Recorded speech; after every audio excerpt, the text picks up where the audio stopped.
तो मित्रों, हमारी दुनिया पौराणिक कथाओं से भरी है। बड़े बड़े वैज्ञानिकों का रिसर्च कर पाना असंभव हो जाता है। हिंदू पौराणिक कथाओं के अनुसार शेषनाग एक विशाल नाग है जिनके आंखें गुलाबी कमल की भांति हैं। वे एक नहीं हजारों फनधारी नाग हैं। ये फनधारी नाग कोई और नहीं बल्कि किंतु स्वयं भगवान विष्णु ही हैं। कहा जाता है कि इच्छाधारी नाग नागिन रूप बदलते हैं, जिनका कोई रूप नहीं होता है। वे स्वयं विष्णु होते हैं। जब पाप का अत्याचार, धर्म का विनाश होने लगता है तो वे नाग के रूप में या किसी भी रूप में आ सकते हैं।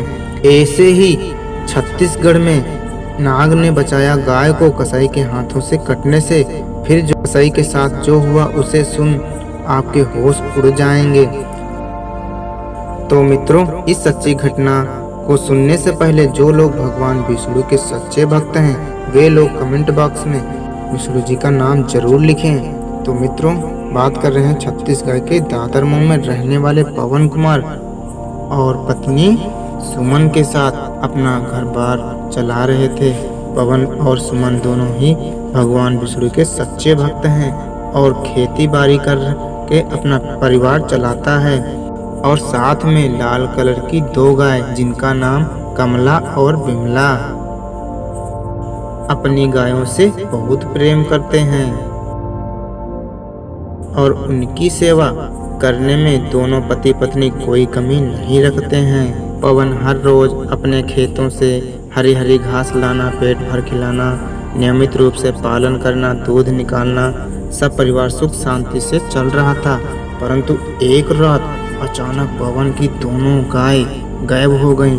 सुबह जल्दी उठ पवन ने देखा दोनों गाय गायब। उसके होश उड़ गए। पवन की पत्नी ने कहा, हो सकता है आसपास के इलाके में घास चरने गई हूँ। दोनों ढूंढने लगते हैं।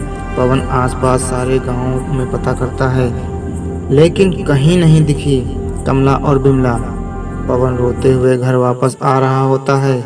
तभी रास्ते में पवन को रोते हुए कुछ लोगों ने देखा तो पूछा, भाई साहब क्या हुआ?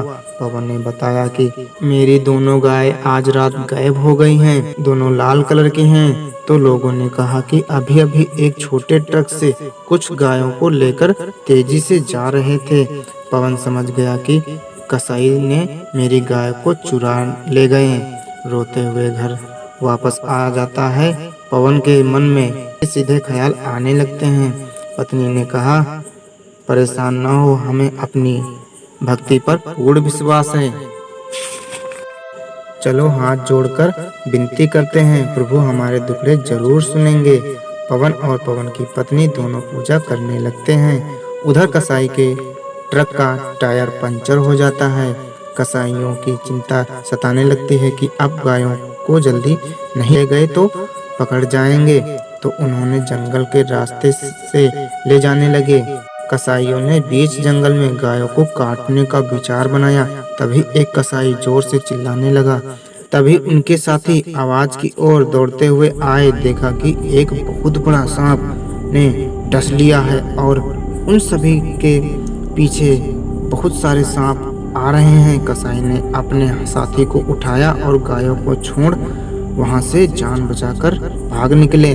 वहीं से कुछ राहगीर उन भूखी प्यासी गायों को देखकर पेड़ से रस्सी खोल देते हैं। कमला और बिमला गाय दोनों गाय अपने मालिक को की घर की ओर चल पड़ते हैं। उधर सुमन कमला और बिमला को देख खुशी से झूम उठती है और सबसे पहले अपने भगवान विष्णु को धन्यवाद करती है। फिर गायों को चारा पानी करने लग जाती है। तो मित्रों, देखा आपने विष्णु जी की शक्ति को। दोस्तों, अपनी भक्ति पर पूर्ण विश्वास रखो, सारे दुख जल्दी ही खत्म हो जाएंगे।